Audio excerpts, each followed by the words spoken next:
Ini ada lagi. Sebelumnya saya beri dongeng dulu ya, ini yang akan saya katakan ini. Ada lagi yang nyelonong masuk ke video saya, ngoceh sana sini tanpa permisi, dengan mengatasnamakan dirinya sang penerus. Enggak tahu penerus apa. Tanpa permisi bicara, saya tegaskan, saya begini.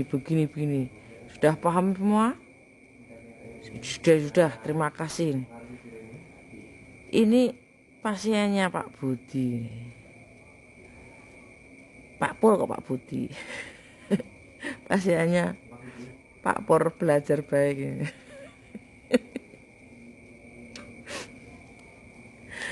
Saya tegaskan, Imam Mahdi adalah ini. Mungkin dia membahasakan dirinya sendiri, merasa menguasai semua orang, mengklaim dari sana, bercerita banyak, menentukan. Saya tegaskan. Yang ditegaskan apa, bos? Yang ditegaskan itu apa? Yang sopan, masuk rumah orang, main celonong. Ini bukan rumah kamu. Kamu tuh tamu. Tidak sopan amat, gak ngajari itu. Ka'bahmu itu gak ngajari. Kamu jangan menjelek-jelekan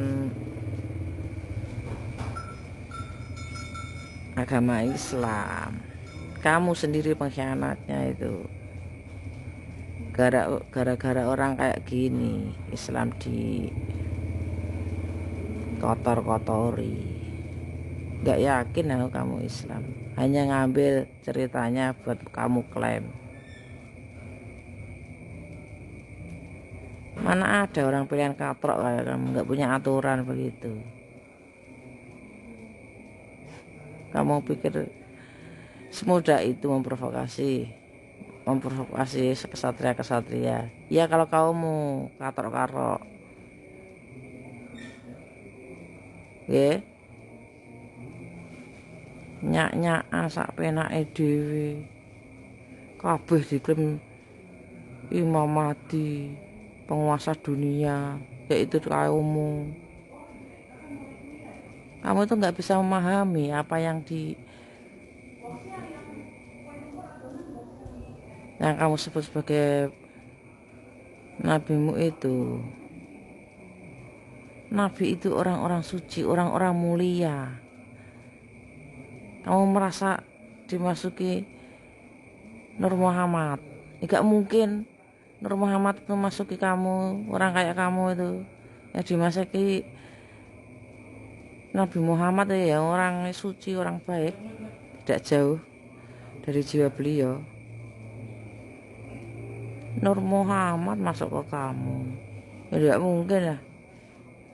Ya, sing aku sang penerus atau siapa itu.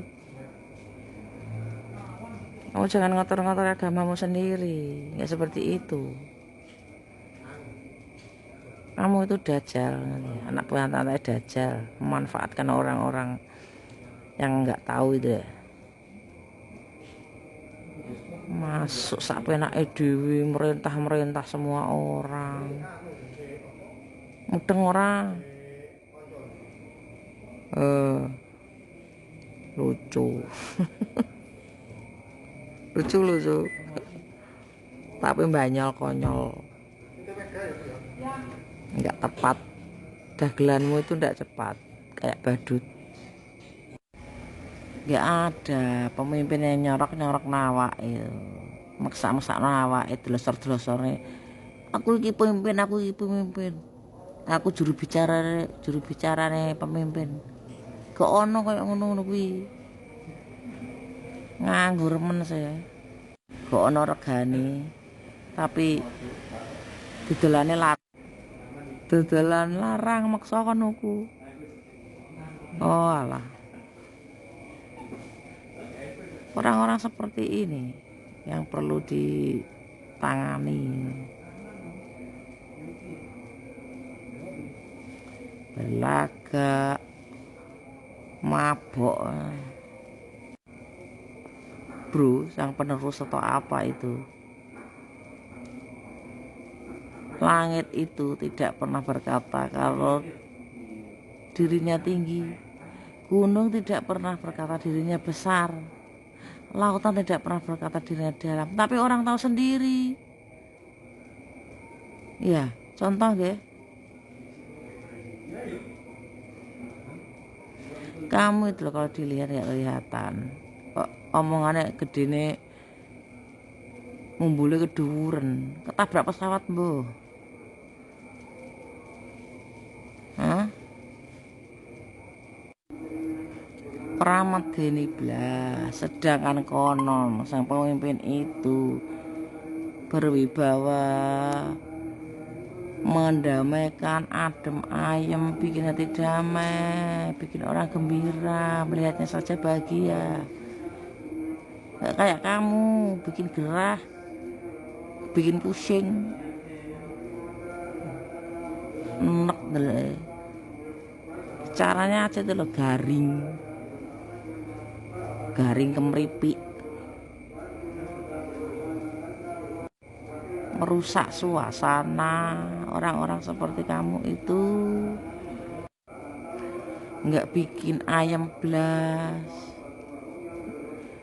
nggak bikin damai blas, medeni ya ora, beribawa ya ora. Terus apa nih si Dipa pemimpin kok kayak ngono? Memang kisahnya itu sang pemimpin itu dibenci banyak orang, bukan dibenci karena sifatnya, karena dia jujur, orang yang lurus, yang baik.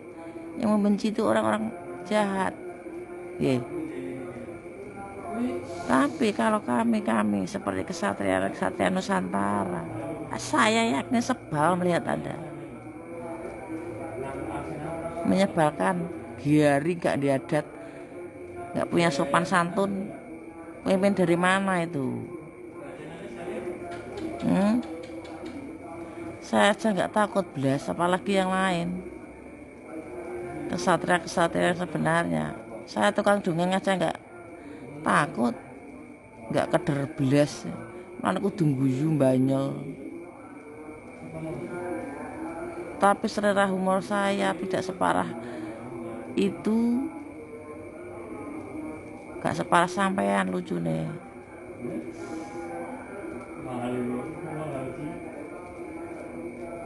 Ya hiburan menurut saya.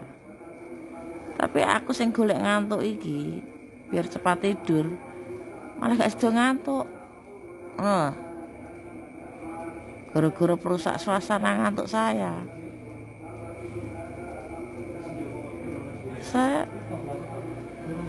biar dongeng sebelum tidur. Tapi gara-gara kamu melolok sebelum tidur, man, gak bisa tidur. Berisik, mengganggu, ngerti? Berlakak cerita Nur Muhammad, ngerti tekan di gurumu siapa? Banyak. Salah makan kamu itu, salah makan yang permanen. Entah berapa puluh tahun itu kamu salah makan. Makanya seperti itu, gak iso noto boso, gak bisa menempatkan diri. Sejauh itu kriterianya dari manusia terpilih. Kabeh diklimi saya tegaskan gundulmu. Agak ngoceh apa namanya dewi tanpa permisi. Karmu lah apa? Pengen diakui kok kayak gitu. Gak ada yang akui kamu kecuali diri kamu sendiri. Kamu sendiri butuh pengakuan kok, pengakuan diri kok. Orang lain suruh mengakui kamu. Sudah kamu tidur karena sekaki tangan. Jangan mengganggu orang mau tidur. Heran. Buka apa kamu? Yang saya dongengkan berlabel dongeng. Seperti biasa, dongeng adalah dipaidu ora mengeng. Dengan translate, diayeli atau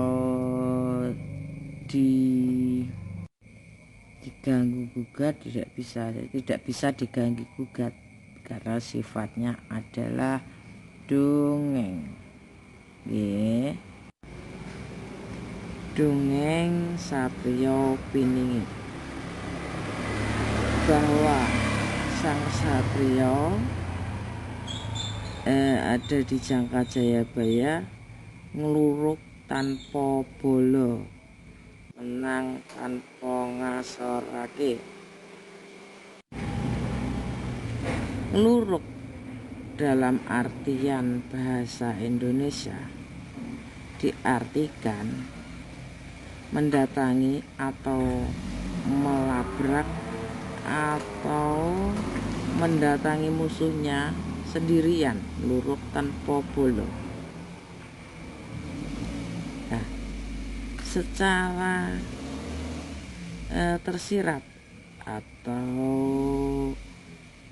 secara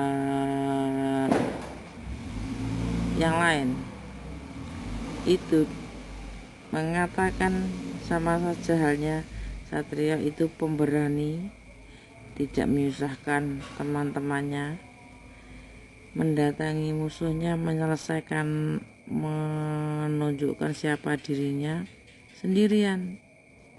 Meskipun dia punya teman, punya pasukan, dia tidak mengandalkan itu. Dia hanya mengandalkan dirinya sendiri. Meskipun dia mampu mengajak koloninya, dia akan melakukan itu. Bukan merasa sok atau gimana. Dia tahu untuk sebuah urusan tidak selamanya harus kalau membawa pasukan besar tentunya pasti akan membawa korban. Entah korban itu berupa apa. Yang jelas di sini akan memerlukan suatu kontribusi yang tidak bisa dijelaskan. Dan dalam kehidupan berspiritualnya Satria ini mungkin ini ya, karena dari masa lalu atau kisahnya dia itu saat orang-orang belum tahu siapa beliau, terlalu banyak dia melihat kehidupan itu, orang-orang yang tidak bisa dipercaya, banyak yang diberi kepercayaan tapi selalu mengecewakannya mungkin ya. Yang bisa diandalkan karena sesuatu. Mencari ketulusan seorang teman itu sulit. Memang pada awal-awal biasanya itu, kalau menurut saya pribadi, awal-awal banyak teman tulus dan bagaimana tapi lambat laun saat teman mengetahui kelemahan kita, saat teman mengetahui kekurangan kita, setidaknya banyak atau sedikit kan tahu tentang kita, akan pasti kalau kita itu istimewa, timbul rasa iri dengki atau rasa mungkin merasa kalah, karena Satria Piningit itu selalu menang dalam segala hal ya, secara jiwa. Mungkin karena itu pula Satria Piningit selalu mengatasi masalah dengan sendiri. Oke, bisa diselesaikan secara sendiri, ya sendiri. Kalau suatu peperangan memerlukan pasukan baru akan dilakukannya, makanya diyakini bahwa Satria Piningit itu punya pasukan yang tidak terkalahkan. Belum tentu pasukannya itu manusia ya. Sedangkan pasukan manusianya juga tentunya yang terpilih, benar-benar terpilih, bisa dipercaya, Mungkin teman sejatinya benar-benar memang manusia memang ada. Tapi seperti yang saya tahu, manusia yang benar itu dipisahkan dari teman-temannya yang benar. Diecer karo Gusti Allah. Misalkan dalam 1000 orang yang punya ketulusan itu 10, tidak mungkin dikumpulkan jadi satu, diecer-ecer. Berharap satu perwakilan dari orang itu membawa kecerahan di sekitarnya, memberi efek menyadarkan bagi orang-orang yang perlu dicerahkan tanpa harus ngotot atau ceramah-ceramah. Karena di sini yang berbicara itu adalah auranya, energinya, energi manusia-manusia terpilih ini. Satria-satria terpilih meniko, energinya terpancar dari dalam, tidak perlu melakukan sesuatu. Orang yang sama-sama tercerahkan akan bisa menangkapnya, akan mendekatkan dirinya secara otomatis. Ketulusan itu tanpa syarat.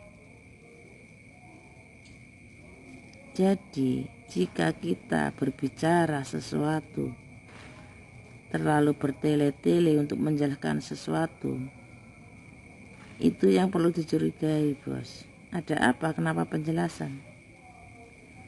Rata-rata para jiwa kesatria terlalu bukan banyak penjelasan, tapi kalau sesuatu terjadi menuntut untuk dijelaskan, dia akan menjelaskan. Tapi orang syukur gitu loh. Syukur mengobrol janji amanah. Janji amanah itu di dalam diri kita masing-masing, tidak untuk diucapkan. Ibarat puasa, kita menahan lapar, menahan puasa, menunggu berbuka untuk memasukkan yang dibutuhkan badan kita. Jadi hanya puasa lapar, minum, segalanya. Pelajaran itu sangat indah, saudara. Seperti contohnya di bulan Ramadan ini, berpuasa rasanya kan damai. Bulan Ramadan ini saya suka itu suasananya damai, berbeda. Karena banyak orang berlomba-lomba ingin membersihkan diri, meskipun enggak semua, tapi lebih banyak orang berusaha ingin seperti disadarkan. Ya. Kenapa tidak dilanjutkan, tidak hanya di bulan Ramadan, kan begitu. Seperti kehadiran para ksatria menika, kehadirannya tidak hanya di tempat itu saja, banyak tempat menunggu kedatangannya. Banyak sekali ksatria yang